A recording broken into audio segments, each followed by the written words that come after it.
over the coming century, and we know that that warming will have mainly adverse impacts on the climate system. We also know that that warming and more carbon dioxide does have some beneficial impacts. We know that higher temperatures and more carbon dioxide is in fact good for some plants in some parts of the world. So for the skeptics that are out there behind me, yes, if you're a plant, you will be better off in some parts of the world.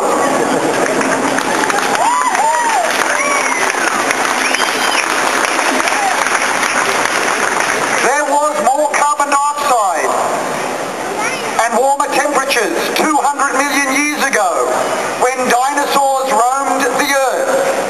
There appear to be some dinosaurs in Parliament at present.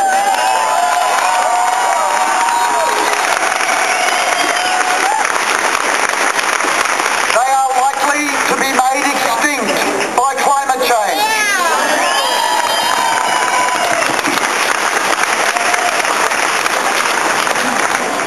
We know what is needed to do to make our climate safer. We have a narrow window, a short time in which to act. We are coming to a junction, and that junction has two paths. One path is to much greater warming, much more adverse impacts, and a dangerous climate change. The other path still has some warming and some climate change.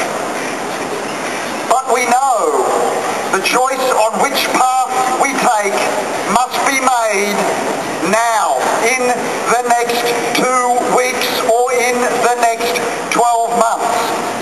There are many people that say, let us wait to make a decision. Waiting is deciding to continue emissions. Waiting is deciding to make climate change worse. Waiting is deciding that Australia and Victoria will have a hotter climate with more bushfires, with destruction of the barrier reef and less rainfall in the Murray-Darling Basin and in Victoria. We have a choice to make now and in the next 12 months which path we want to go on.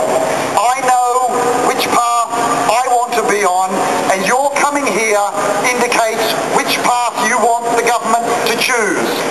Demonstrate that by continuing to act in this way, by walking and marching against global warming. Thank you.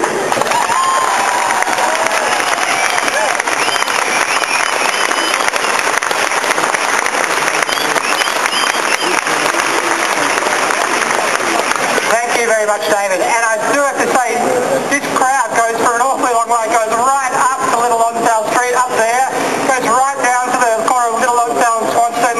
It's spilling right across Swanston Street. It's right back up to Latrobe Street. It's going right up Latrobe Street. It's a fantastic sight from here.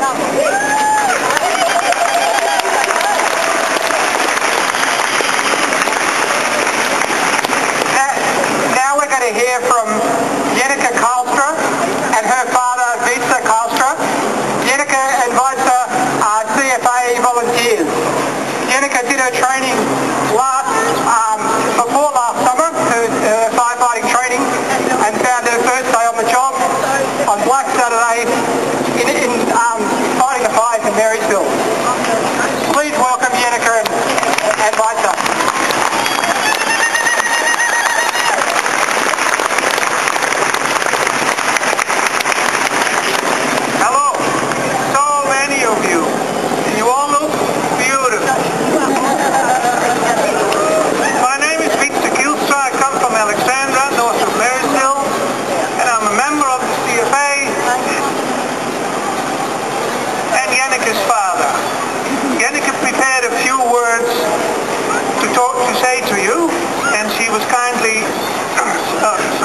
She was so kind to invite me to say the introduction to what she has to say. She typed it out, so I'll read it to you. Thank you.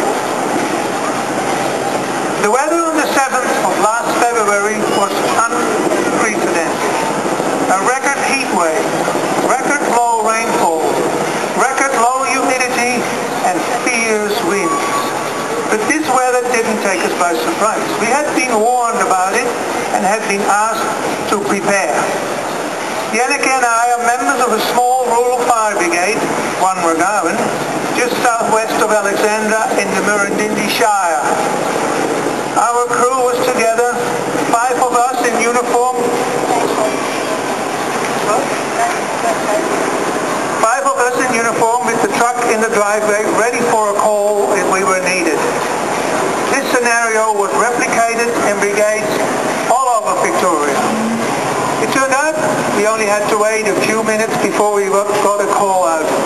We went to the Murrindindi sawmill to help other brigades control a grass fire. We were blacking out the edges of the fire and putting out embers. But it had already spotted into the black range, and we could see a huge cloud of smoke rising over the forested hills. I've been in the fire brigade for almost 20 years, and I've never seen anything like it. How quickly it spread, how ferociously, uncontrollably, and wildly it burned. Our crew ended up in Marysville. It was like driving into night. We were called to help other trucks protect the town, but when we arrived around 6 o'clock in the evening, it was clear there was nothing we could do except to get ourselves to safety. It shook me to the core. We felt so useless, and we never used any water. Thank you.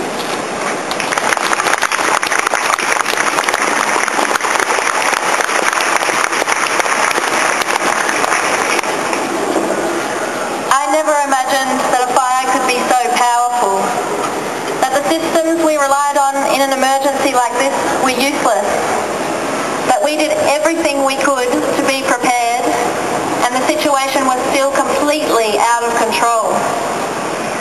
That we could be in this familiar town and not be safe. It was so far outside anything I could have ever imagined. It's going to take years for our area to recover, for the natural environment to recover, to rebuild infrastructure, to replenish council resources, and for the community to recover from the grief and the trauma. I don't think there are many people in Victoria who weren't touched. It's taken me a while to get back on my feet. Coming back to Melbourne, it was difficult to see people going about their everyday lives after what we'd seen. To get back to capacity at work, I don't know if I'll ever be able to go into the bush without thinking about an escape route. And like many other Victorians, I'm nervous of the coming summer. Kevin Rudd and John Brumby visited the fire-affected areas in the week after February the 7th, showing their support and their political will to help communities rebuild. I believe they both saw what an impact the fires had on those communities. But it's because of this that I don't understand why the greatest effort isn't going into preventing a reoccurrence. Although the fires are not a result of climate change alone, it's widely acknowledged that extreme weather leading up to February the 7th and on the day itself were exacerbated by climate change and will become more frequent with climate change. So when I'm at home, eating breakfast in the morning, listening to the news at 7:45 a.m, and I hear that Victoria is considering exporting brown coal, or that Kevin Rudd is going to hand over billions of dollars to our biggest polluters, I have an almost physical reaction. I feel a mixture of anxiety, fear and anger in my belly that they would make a decision that continues to contribute to climate change. I never want to see another day like the 7th of February. And the thought that this could become more frequent or even the norm as a result of climate change fills me with fear. The community is ready for action on climate change, for leadership from our government. The community knows how serious climate change is. In the city, in regional areas, in rural areas, people are forming